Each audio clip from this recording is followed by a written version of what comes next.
the cloud. Hey, good morning, you guys. Happy Friday. I am so excited for my guest. Let me let these people in. I'm so excited for my guest. I've gotten to know her very well over the last couple of years, and her team have done phenomenal things, including several regional awards for top GCI, top units for a team. So they're definitely setting the standard for what it means to be a coastal agent, and I love that. So you guys, please give a warm welcome to Shannon Jones. Yay. Good morning. Thank you. Shannon, tell us a little bit more about yourself. Okay, where do I start? So I started selling real estate I got my license in 1998, and my background was not sales at all. In fact, I really don't like salespeople, and I never envisioned myself being in sales. But when we bought, Brad's on here, when we bought our first home, we had a really horrible experience. And we dealt with a lot of really incompetent, inefficient realtors who didn't do what they said they were going to, who didn't call us back, who didn't send us stuff they said they would send us. Nobody explained the process. And at that time, I was working in the corporate world. I'd been in journalism, and then I was in corporate communications in the banking industry. And I told Brad, I said, I think if you just called people back and you did what you said you were going to do, you could be successful in real estate. And Brad kind of laughed at me. But then in the late 90s, I was working in banking, and there were a lot of changes in the industry. And so I had an opportunity to either keep my same position or take a severance package and try something new. So I decided to get my real estate license, and that was 98. And it took me 5 months to sell a house. And then that first month I sold the house, I sold 3. And by the end of the year, I'd sold 26. Wow. And a few years later, Brad got his license, and he decided to also sell real estate. And so that's kind of how we got started in the business. And interestingly, I remember I did the license course at Century 21 Action, and they gave me this little binder that told you what you were supposed to wear and how you were supposed to wear your hair, and you had to go to an image consultant. They even told you like you should trim your nose hairs. I remember telling Brad, like, what? Like, why are they telling people that they need to do personal grooming? Like, this is weird. And but I thought that was where you had to start.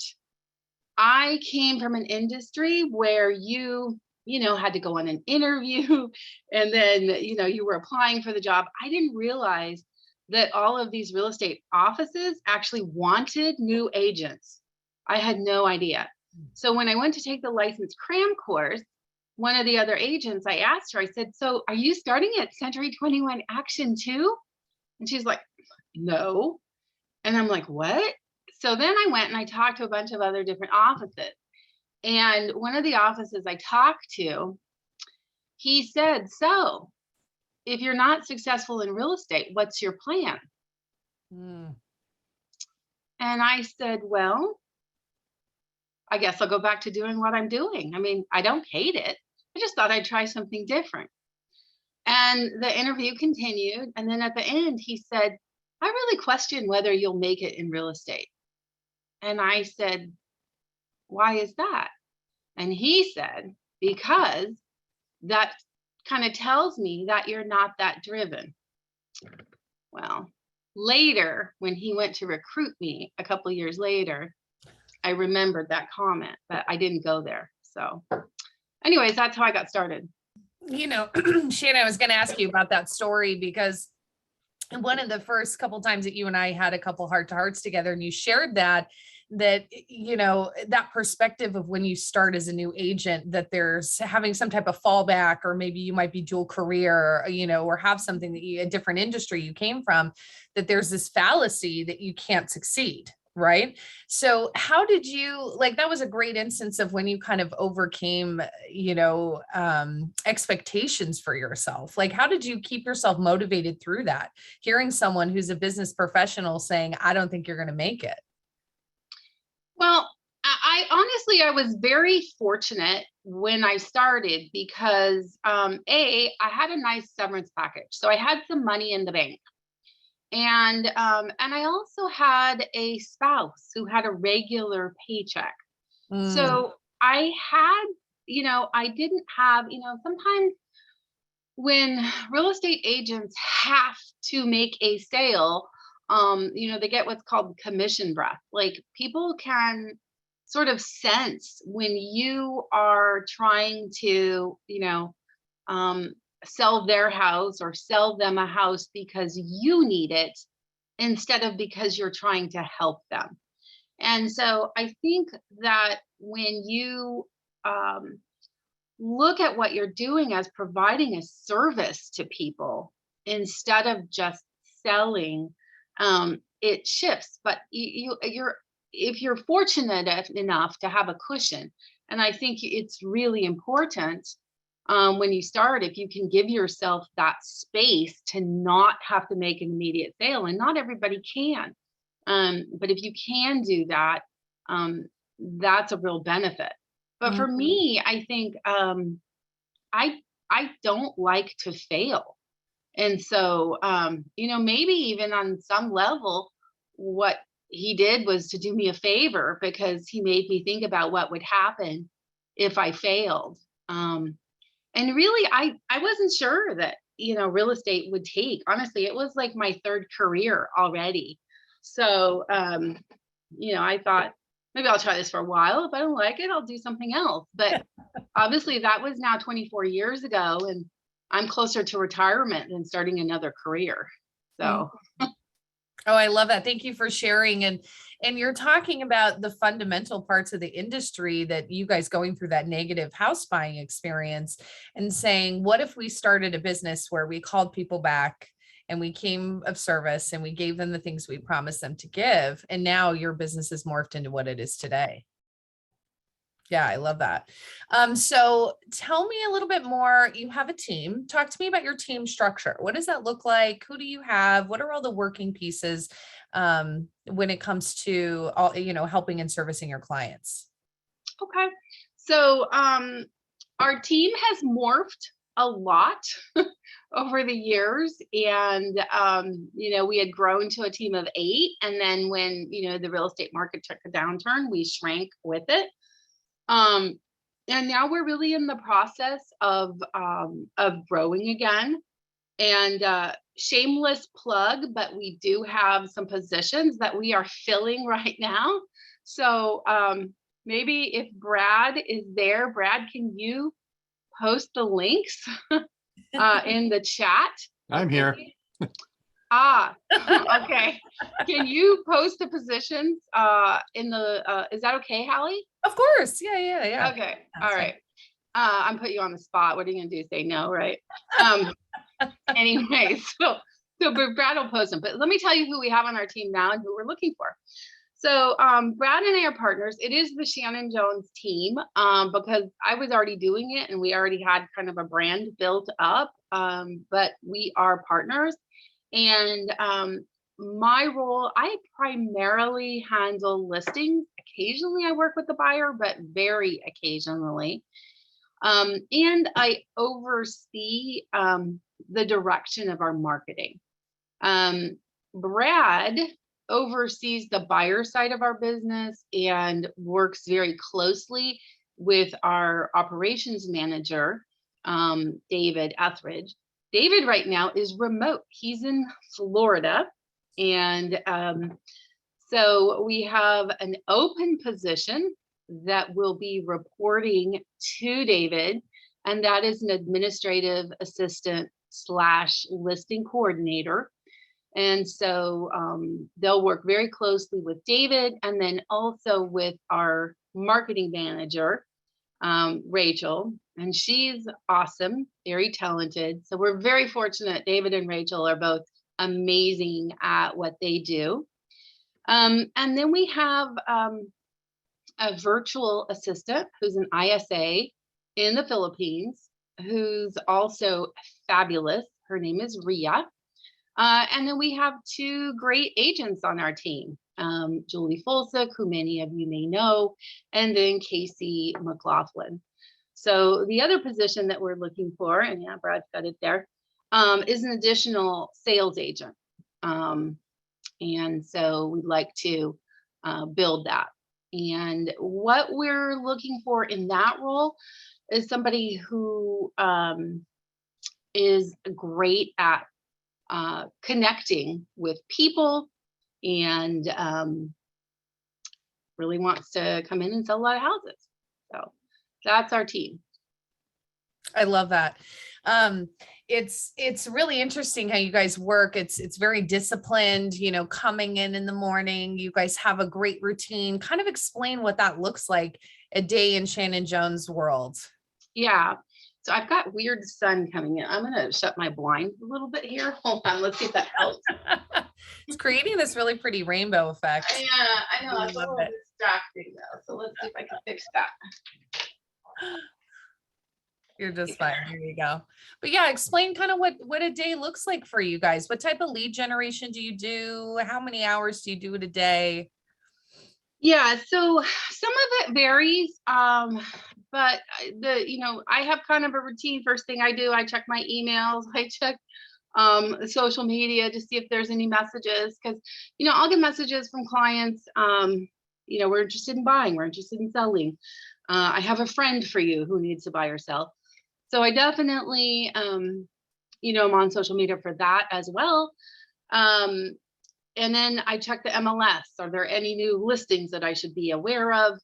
And then at 8:30, Tuesday through Friday, our team does role playing for half an hour. And we usually start off, if anybody's encountered any questions from the previous day, or if they have any situations in particular that they want to role play. And if not, then I'll pick what are we going to role play. And it could be open house, lead follow-up. It could be like older leads. If we've got a ton of kind of older leads in our database, it could be fresh leads, somebody who just called in on a sign or on a listing. So we role play that. And then ideally, everyone would be on the phones from 9 to 10 or 9 to 11. And after that, it's pretty much, taking care of business. So working on, either marketing ideas, or we do a lot of video. So we might be doing a video or showing properties or meeting with clients or doing CMAs. I'm trying to do this thing where I send out video CMAs to past clients or potential clients. And so if I have any time in my schedule, I do that. If you haven't done it, it's kind of a cool thing. You can go on Cloud CMA and do the little CMA, and you have your option of either doing the live or the PDF. If you call up the live and you use BombBomb video, you can do a screen record and then just walk the person through, hi, Hallie, been a while since we talked, and I wanted to let you know that prices are crazy in your neighborhood. Place around you just sold for blah, blah dollars. And I thought you might like to see what I think your house is worth. Let's take a look. And then you just kind of walk them through it. I do it totally unscripted. If I have a blooper, I don't really care. I just keep going. It's not the kind of thing I put a ton of thought into, because most of the time they're just gonna be like, wow, but I've gotten some good feedback on that. So, if I have extra time, I do that. So. What a great idea. You guys are so productive. How do you stay so focused, and any productivity tips for everyone here on the call? One of the things I would say is start early. I think a lot of real estate agents kind of like I get that a lot of times we're working evenings and weekends. And so, you know, you don't want to probably work as many hours as I do because it's way too many. But carve out time for yourself kind of during the day or something like that. So, like if you want to go get your nails done or your hair done or whatever, like block that time off in your calendar, but make it a point to actually do the things that will create results. So that's going to be actually connecting with potential clients. It's going to be planning whatever marketing you're doing and executing that. So my suggestion is start early and make sure you do those things in the morning. Build a routine. Um, Whatever your routine is that's productive, do that. And then use a database and make notes. Um, I know a lot of real estate agents have like little scribbled notes, here and there. They talk to people, they intend to put it in. If it's not in your database, it doesn't exist. So I stopped at Starbucks on the way in this morning and I ran into this guy. He used to be Brad's personal trainer. And I'm standing there in line and he's like, Shannon, that's Shannon Jones, right? And I'm like, yes. Who are you? I've never met him. Okay. But he's in our database. He lives in an area where we do a lot of business. I had talked to him in the past years ago. He was thinking about, making a move. So anyway, so I come in and I tell Brad, I ran into, so and so. He owns two houses in Long Beach. One of them he lives in, one of them is rented out. They're both paid for. He'd like to move to Wisconsin, but his wife's not crazy about the idea. Here's the deal. All of that will go into the notes in our system. And one of us, probably Brad, will reach out to him. Would you be interested in finding out what your properties are worth? Did you know, maybe because quite honestly, the one that's paid for, maybe he could leverage that and do a 1031 exchange. Maybe he doesn't really know what it's worth. So anytime you have an encounter like that, the notes should go in the database, and then there should always be a next task based on that. And then my one other point is there's so much to do. Don't try to do everything. So I am the worst at this. I will go to a seminar and I'll make like all these notes, and here's like 25 things that I want to do and I want to implement, and I want to do them all right now. But you know what? Pick like 2 or 3 things that you're going to implement and do really well, and do those, and then add something else. So if your one thing is actually making calls every day, do that. And then when you've got that, now do something else. You guys are amazing with your client retention and lead cultivation. What are some of the things that you do, or any tips that you have of being able to generate more leads from past clients and or like referrals? And so one thing is we communicate with them regularly. So we're not as good as we should be, but we do try to call them a few times a year. We also do client events. Now, COVID was tough for that because we didn't do our annual client appreciation parties, which we had done in the past, but we did some other things. So we did porch portraits where we had people sign up and we sent a photographer around to take a family portrait of them on their porch. We did holiday family portraits in the park, and people signed up and we gave them little cookie bags when they came, and we did that. We're getting ready to do, actually not this weekend, but next weekend, we're going to do a VIP whale watching cruise. And so we've invited our clients to join us. We rented out the whole boat. And I think right now we have about 110 people who are RSVP'd. And so this is a really good way for us to see our clients again in person, engage with them.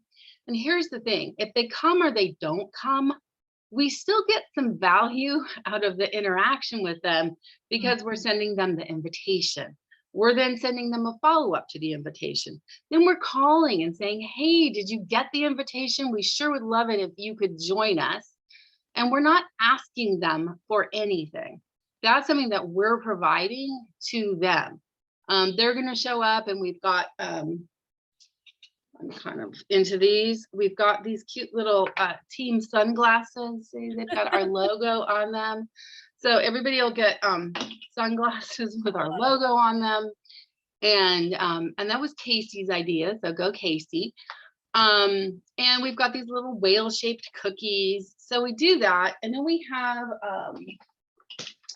have like a newsletter that we send out, and this goes out every month. And it's all original content, and it has information on real estate, but it always has something that is focused at potential home buyers, something for potential home sellers, something for people who just own a home, and then local content.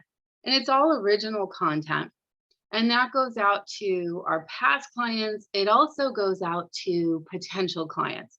So if you get in our database, you're getting that. And we'll have people who come into our open houses and they'll be like, oh, we love your newsletter.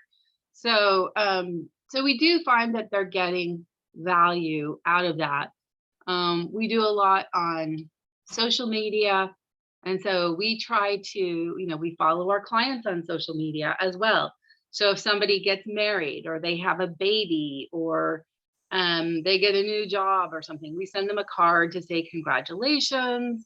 So it's kind of a multi-pronged approach to making sure that we're actually maintaining relationships with the clients that we already have. And as a result, a lot of our business does come from past clients, or it comes from referrals from past clients. We had somebody call us about a week ago, interested in investing in property. He was referred by his dad. We sold both of his grandmother's homes, one of them about 12 years ago, and one of them a couple years ago. And so he now wants to invest, and his dad said, oh, well, call the Shannon Jones team. And so he did. So our business, it just kind of comes from places like that, a lot of it. Well, but you're cultivating those over years. I mean, that the dad and then the son, and now that you're helping generations, that only comes from giving them good service and then staying in connection with them, right? I mean, they're not forgetting who you are. I think that's important. Sometimes we get through a transaction and we're so quick to move on to the next one that we forget about cultivating those relationships. I love the whale watching. How unique and fun. And good job, Casey, with the sunglasses. I don't know if she's on here. So I want to ask you before we go, obviously we're talking about a market shift. We're hearing that a lot in the industry, things changing. What do you say to the clients when they ask that? We're waiting for a shift, or we're waiting for a turn. What's your opinion of the trajectory of the market right now? It's kind of interesting because on a personal level, I'm well aware of how impossible it is to time the market. So we sold our last house in 2007 and didn't buy our current house until 2008. And when we bought our house in 2008, I thought that, I was real smart because we had timed the market and it had hit the bottom. But that was not the case, right? It kept going down. And the value of our house over the next, year or two went down significantly. But it didn't really matter because we didn't need to sell it, and we did still need a place to live. And our payment didn't go up, which if we had been renting, it would have gone up. And over time, the value went back up again, not only to what it had been when we bought it, but far above that. And it's now worth about double what we paid for it in 2008. So while you can't time the market, what you do know is that over time, even if it goes down, it goes back up.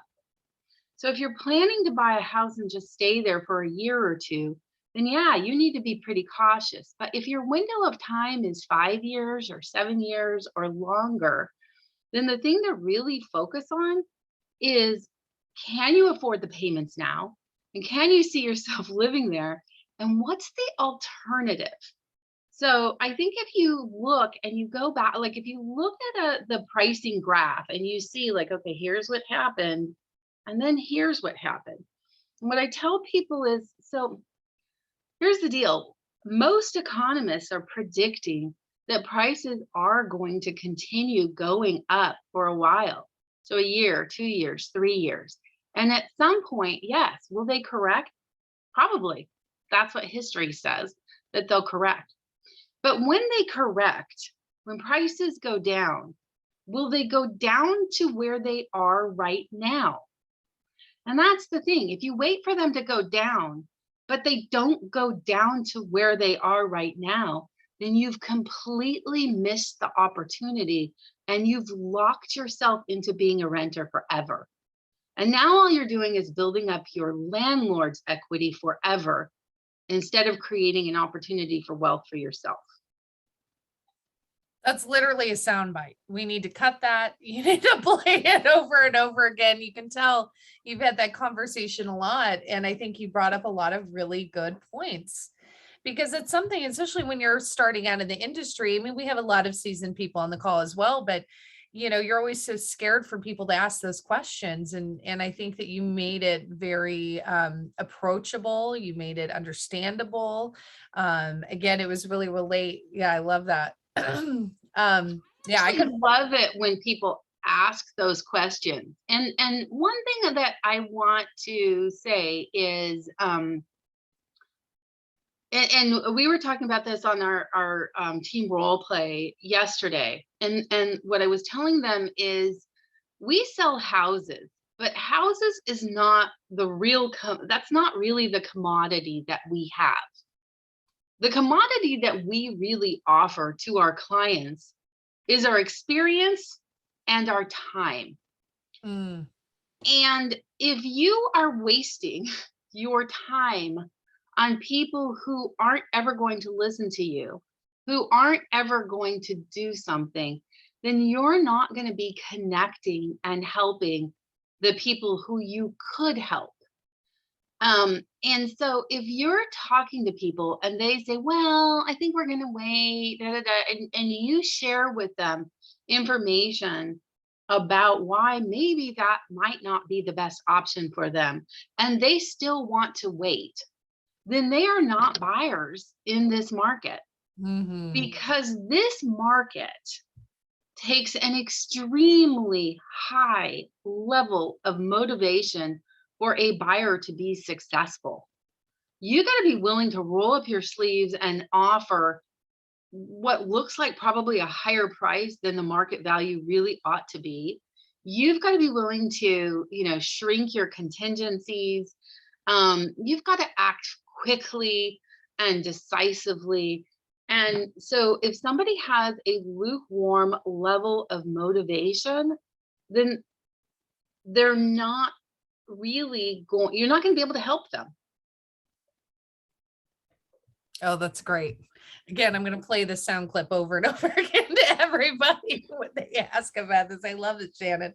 Okay, so any last words for our group here? Any last things that you want to share? No, I'm really glad you didn't get to the what was my funny real estate story, because I told Brad, I said, Hallie asked me what was my most interesting or funny story, and I don't have one. So thank you. There's this realtor who I follow on Instagram, and she's witty and funny and whatever. And she has this story where, she sold somebody the wrong house. And I've never done anything quite that interesting.